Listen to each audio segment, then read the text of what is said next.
In the Middle East, Israel launching one of its most aggressive strikes in Lebanon since October 7th, with its target being Hezbollah leader Hassan Nasrallah. The missile strikes focusing on the central headquarters of Hezbollah in Beirut. Israel claims the headquarters for the Iran-backed militia were intentionally built onto residential buildings. There are fears the attack could intensify an already dire situation in the region. ABC's Marcus Moore in Beirut with what this could mean for the ongoing conflict there. Hi, Liz and David. There is an urgent search and rescue operation underway right now in the Dahiyah district. That's in the southern suburb of Beirut, where the IDF, Israeli Defense Force, carried out an airstrike tonight just as the sun was setting, targeting, they say, the head of Hezbollah, Hassan Nasrallah. We have seen pictures of catastrophic devastation there, where buildings have collapsed.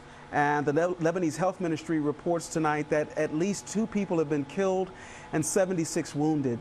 But this strike happened in a very densely populated area of the city. And so when we look at the damage and knowing what we know about that area, it is certain that the death toll will rise. As we wait for those updates, we are also hearing from the IDF that they were targeting the head of Hezbollah. This is a significant strike, one that, according to sources, involved bunker busters, very heavy weaponry. In fact, when the strike happened, we could feel the explosions and certainly heard them. They shook the windows here at the building where we are, and then smoke was billowing into the air. Tonight, it is unclear if Hassan Nasrallah was injured or killed.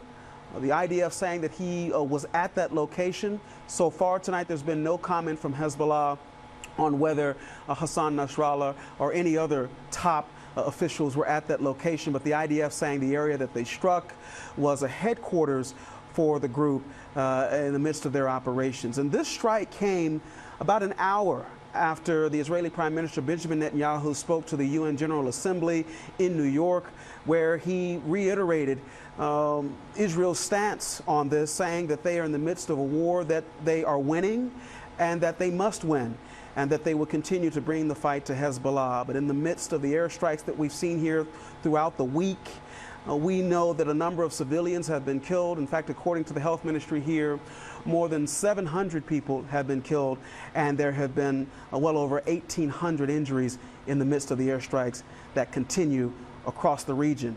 But the fact that Israel has now targeted the head of Hezbollah, it marks a major shift in this war and potentially a dangerous turn. Liz, David.